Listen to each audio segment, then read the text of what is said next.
We begin tonight with breaking news on that Air India disaster, 1 month after that devastating crash that left at least 260 people dead. Just a short time ago, investigators released the preliminary report about what went wrong. Air India Flight 171 crashed just after takeoff on June 12th in the western city of Ahmedabad. 241 people on board died and at least 19 people on the ground as well. There was, you'll recall, that one miracle survivor who walked away from the crash. Tonight, aviation investigators say the fuel to the plane was cut off just after takeoff. In the cockpit voice recording, one of the pilots is heard asking the other, why did he cut off? The other pilot responded that he did not do so. The report reads, so the big question tonight, if both pilots say they did not cut off the fuel supply, what happened? To understand what all this means as investigators look to pinpoint an exact cause of the crash, we are joined now by ABC News contributor and former pilot himself, John Nance.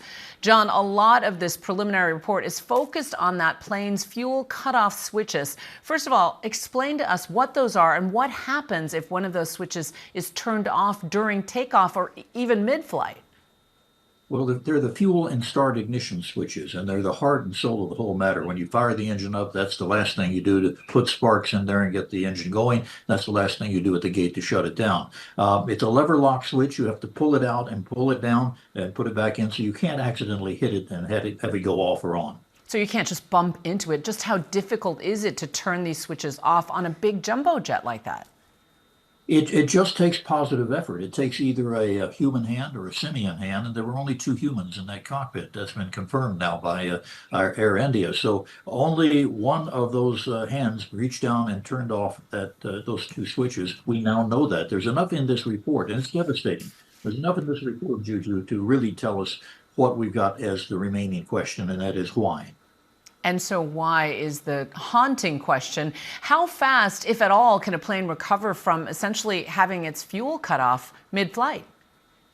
It almost did. One of the engines was too far down in terms of winding down the RPM, and the airflow wasn't sufficient, so it couldn't get back up. But the other one, I believe it was number 2 on the right wing, when another hand reached down and turned this back on, the auto start began. It wound up. It almost had enough time, but not quite. They ran out of time and out of fuel. And then once these switches are turned off, even though they were turned back on, could anything else have been done to prevent the deadly outcome? I doubt it. I really doubt it. At this point in time, the only thing would have been just a little bit of luck, or maybe waiting another couple of seconds to turn those engines off and a little faster turning them back on. But again, for any experienced pilot, there's no question in your mind what's going to happen if you turn these off. So the question in my mind is, was this some sort of mental aberration, or was this purposeful? So in other words, was this, in your expert opinion, some sort of mass murder, or was it death by suicide? What might have been the cause?